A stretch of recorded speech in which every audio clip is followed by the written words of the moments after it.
मैं डॉक्टर ज्योति जुनगरे शासकीय महाकौशल कला एवं वाणिज्य महाविद्यालय जबलपुर में क्रीड़ा अधिकारी के पद पर पदस्थ हूँ। मेरा आज टॉपिक है योग एवं ध्यान। तो आइए साथियों, हम देखते हैं सर्वप्रथम योग परिचय। योग परिचय से तात्पर्य है जुड़ना, संयुक्त होना या जोड़ना। जैसा कि हम सभी जानते हैं कि अपनी योग संस्कृत भाषा के युज धातु से बना हुआ है। योग सिर्फ आध्यात्मिक उन्नति के लिए नहीं, वरन वह किसी भी व्यक्ति के शारीरिक उन्नति के लिए महत्वपूर्ण है। जिससे कि हम ये देखते हैं कि कोरोना महाकाल में जिस तरह भयावह स्थिति का हमने सामना किया, योग और ध्यान ही कारागर सिद्ध हुए हैं। योग ध्यान को हम अपने जीवन में आत्मसात करना चाहिए। ऐसे कि योग वास्तव में एक विद्या और एक विज्ञान है। योग एकमात्र ऐसी विद्या है कि जिसके करने से मनुष्य का सर्वांगीण विकास होता है। इसी क्रम में हम जानेंगे ध्यान क्या है। ध्यान का अर्थ किसी भी एक विषय को धारण करके उसके मन को एकत्र करना होता है। भारत में ध्यान का प्रयोग प्राचीन काल से किया जाता रहा है। इसका उल्लेख हमें वेदों में भी मिलता है। महर्षि पातंजलि द्वारा निश्चित योग सूत्र में वर्णित अष्टांग योग का भी एक अंग है। ध्यान करने के मुख्य उद्देश्य क्या है? ध्यान करने से हमें क्या लाभ मिलता है? हम जानेंगे कि ध्यान करने से हमें मानसिक शांति मिलती है, एकाग्रता हमारी बढ़ती है, हमारा दृढ़ मनोबल बढ़ता है और मन को निर्विचार मतलब शून्यता को महसूस करते हैं। जब हम ध्यान लगाते हैं और हम ध्यान करते करते हम शून्य की ओर चले जाते हैं तो हमें बहुत आत्मिक सुख प्राप्त होता है। इसीलिए ध्यान हमें नियमित रोज करना चाहिए। आगे हम देखेंगे योग ध्यान भारत बना दुनिया। योग ध्यान के माध्यम से भारत दुनिया में गुरु का दर्जा एवं एक अनूठी हासिल करने में सफल हो पाया है।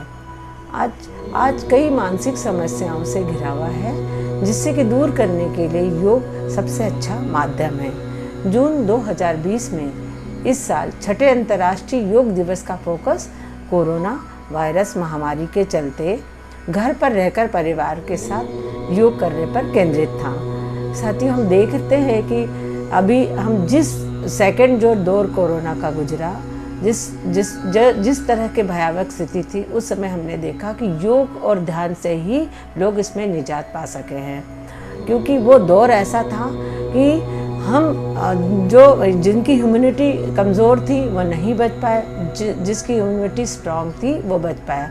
डॉक्टरों ने और सभी ने सलाह दी कि हमें योग और ध्यान करने की काउंसलिंग भी की जाती थी। इस समय ऑनलाइन क्लासेस भी ली जाती थी योग और ध्यान की। जो हॉस्पिटलाइज हुए थे उन लोगों के लिए और जो घर पर रहते थे उनके लिए भी ये सलाह दी जाती थी कि आप योग और ध्यान कीजिए और अपनी इम्यूनिटी को स्ट्रांग रखिए। तो योग साथियों, मेरा ये कहना है कि योग और ध्यान को अपने जीवन में आत्मसात करना चाहिए और योग करते समय हमें ध्यान रखना चाहिए कि हमारी जितनी शारीरिक क्षमता है उससे ज़्यादा हमें नहीं करना चाहिए, जिससे उसके दुष्परिणाम भी होते हैं। और योग प्रशिक्षक के निर्देशन में हमें आसन और ध्यान करना चाहिए। अब हम देखेंगे माई लाइफ माई योगा। जैसा कि अंतर्राष्ट्रीय योग दिवस 21 जून 2020 को माननीय प्रधानमंत्री हमारे नरेंद्र मोदी जी ने my life my yoga event प्रस्तुत किया, क्योंकि आज हर व्यक्ति और परिवार अपने दैनिक जीवन में अत्यधिक तनाव दबाव महसूस कर रहा है। तो साथियों, हमें समझ सकते हैं कि ऐसा क्यों हो रहा है। ये हमारे वातावरण और खान पान का असर है। हर आदमी संदेह, अंतर्द्वंद, मानसिक उथल पुथल और जिद से जी रहा है। मनुष्य के समग्र जीवन का एक संकट खड़ा हुआ है। ऐसे समय माननीय प्रधानमंत्री जी को इसका श्रेय जाता है कि उन्होंने माई लाइफ और माई योगा इवेंट को प्रस्तुत किया, जिसके करने से हम अपने आप को मानसिक और शारीरिक रूप से स्वस्थ महसूस कर रहे हैं। योग एक जीवन जीने की तकनीक है। इस विषय पर हम बात करेंगे। योग ऐसी तकनीक है, एक विज्ञान है जो हमारे शरीर, मन, विचार एवं आत्मा को स्वस्थ करती है। ये हमारे तनाव एक कुंठा को भी दूर करती है। जब हम योग करते हैं, सांसों पर ध्यान केंद्रित करते हैं, प्राणायाम और कसरत करते हैं, तो ये सब हमारे शरीर और मन को भीतर से खुश और प्रफुल्लित रहने के लिए प्रेरित करती है। योग कोरोना महाव्याधि से मुक्ति का सशक्त माध्यम रहा है। योग मनुष्य में सकारात्मक और प्रतिरोध क्षमता को बढ़ाता है। योग मनुष्य की चेतना शुद्ध और बुद्ध करने की प्रक्रिया है।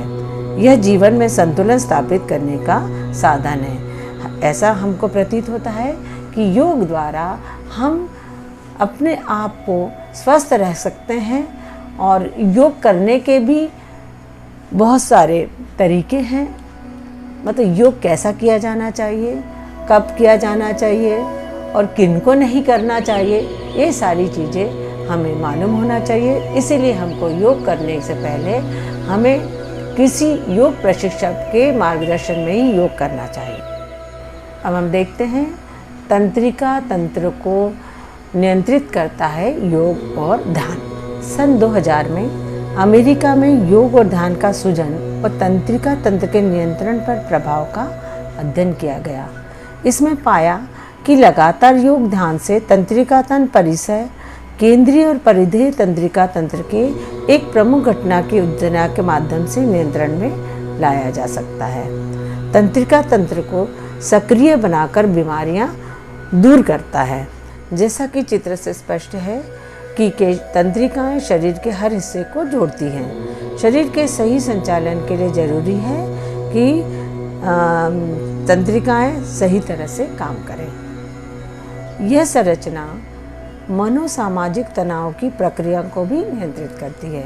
ये शारीरिक और तंत्रिका तंत्र की उत्तेजना प्रतिक्रियाओं को रिलैक्स प्रतिक्रिया में बदल देता है। अब हम देखते हैं ध्यान योग से बढ़ती है रोग प्रतिरोधक क्षमता। अध्ययनों से ये भी पता चला कि ध्यान योग रोग प्रतिरोधक क्षमता को बढ़ाने में सक्षम है। योग और ध्यान के माध्यम से केंद्रीय तंत्रिका तंत्र प्रतिक्रिया को लक्षित करने के अलावा साइटोकिन्स के परिसंचारी स्तर को प्रभावित करते हैं, जो कि विभिन्न प्रकार के पूरक अभ्यास से प्रभावित होते हैं। अब हम बच्चों हम देखेंगे कि साइटोकिन्स मानव शरीर की कोशिकाओं के अंदर, मतलब साइटोकिन्स क्या है। तो साइटोकिन्स क्या है कि मानव शरीर की कोशिकाओं के अंदर एक तरह के प्रोटीन के रूप में मौजूद होते हैं, जो हमारे शरीर को कई तरह के संक्रमणों से बचाने और उनसे लड़ने में मदद करते हैं। हमारे शरीर की इम्यून रिस्पॉन्स सिस्टम का ये हिस्सा है। साइटोकिन्स के कुछ प्रभाव भी हैं, जैसे ध्यान, सांस लेने के तरीकों और योग आसन तंत्रिका तंत्र की सक्रियता में कमी भी लाते हैं। बच्चों, अब हम देखते हैं कि 90 मिनट के योग और ध्यान करने से हमारा इम्यूनिटी सिस्टम बढ़ता है। तो इम्यूनिटी सिस्टम बढ़ाने के लिए हम कैसे जान पाएंगे कि यह अध्ययन में पाया गया कि 90 मिनट के यौगिक आसन स्ट्रेचिंग करने पर रोगाणुरोधी पेप्टाइड्स और प्रतिरक्षा प्रणाली यानी इम्यूनिटी सिस्टम में कोर प्रोटीन अणुओं की अभिव्यक्ति को बढ़ाने में सक्षम होता है। अब हम देखते हैं स्ट्रेचिंग आसन कौन से है। यौगिक आसन में स्ट्रेचिंग क्या है, जैसा कि यहाँ हमने एक डायग्राम देख रहे हैं योग आसन के, सूर्य नमस्कार के 12 मुद्राओं को हम देख रहे हैं। तो सूर्य नमस्कार 12 शारीरिक मुद्राओं की एक श्रृंखला है, जिसको करने से शरीर के सभी अवयवों का व्यायाम होता है। मतलब ये अध्ययन में पाया गया है कि 90 मिनट के यौगिक आसन स्ट्रेचिंग करने से रोगाणुरोधी पेप्टाइड्स और प्रतिरक्षा प्रणाली में कोर प्रोटीन अणुओं की अभिव्यक्ति को बढ़ाने में सक्षम होता है। तो स्ट्रेचिंग एक्सरसाइज क्या है, तो सूर्य नमस्कार एक ऐसा आसन है कि जिसको करने से शरीर के संपूर्ण अवयवों का हमारी अवयव की एक्सरसाइज हो जाती है। सूर्य नमस्कार 12 शारीरिक मुद्राओं की एक श्रृंखला है, जिसको करने से शरीर के सभी अवयवों का व्यायाम होता है। हाँ, अब हम इससे क्या लाभ है, शरीर के मांसपेशियों के लचीपन में सुधार करता है, जैसे कि पैर, पीठ, छाती आदि। वज़न भी कम करता है। सूर्योदय के समय करने से हमें विटामिन डी मिलता है, जो हमारी हड्डियों को मजबूत करता है। आइए हम देखते हैं कि सूर्य नमस्कार की स्थिति क्या है। तो हम प्रथम जो मुद्रा हम देख रहे हैं, नमस्कार की मुद्रा, और इसमें श्वास की स्थिति होगी। सामान्य श्वास से उसको प्रारंभ करना है और इसका बीज मंत्र होगा ओम मित्राय नमः। दूसरी पोजीशन में हस्त उत्थान आसन, गहरी श्वास भरते हुए इसको प्रारंभ करेंगे। इसका बीज मंत्र है ओम रवये नमः। तीसरी स्थिति है पाद हस्त आसन, श्वास भरते हुए दायां पैर पीछे करना है, बायां पैर छाती के नीचे, घुटनों से आसमान की ओर देखते वक्त श्वास छोड़ना है। इसका बीज मंत्र है ओम सूर्याय नमः। चौथा आसन अश्व संचालन, श्वास भरते हुए आसन को प्रारंभ करना है। इसका बीज मंत्र ओम भानवे नमः। पांचवा आसन पर्वतासन, श्वास छोड़ते हुए प्रारंभ करना है। आसन के अंत में सामान्य श्वास लेना है। ओम खगाय नमः। हम छठवा आसन देखते हैं अष्टांग नमस्कार, श्वास भरते हुए आसन प्रारंभ करेंगे। इसका बीज मंत्र है ओम पुष्पेण नमः। सातवां आसन भुजंगासन, श्वास भरते हुए आसन प्रारंभ, ओम हिरण्यगर्भाय नमः। इसका ये बीज मंत्र है। आठवां आसन पर्वतासन, श्वास छोड़ते हुए आसन प्रारंभ करेंगे। ओम मरीचेय नमः। नवां आसन अश्व संचालन आसन, श्वास लें और छोड़ें। ओम आदित्याय नमः।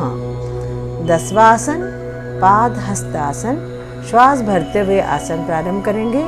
ओम सावित्रे नमः। 11वां आसन हस्त उत्थान आसन, श्वास छोड़ते हुए आसन आरंभ, ओम अकराय नमः। इसका बीज मंत्र होगा।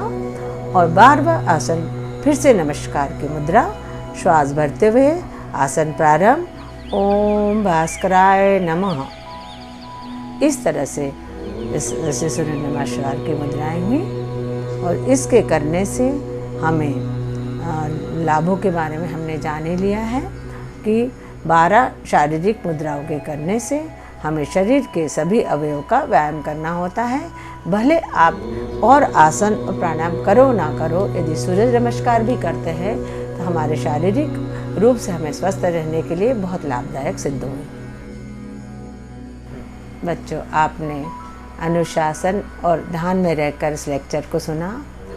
इसी तरह से आप क्लास में बैठकर मेरी ही नहीं, हर टीचर की बात को, लेक्चर को ध्यान से सुनेंगे तो निश्चित एक अच्छे मुकाम को पा सकेंगे। अब हम आगे के लेक्चर में मिलते हैं अन्य विषयों के साथ।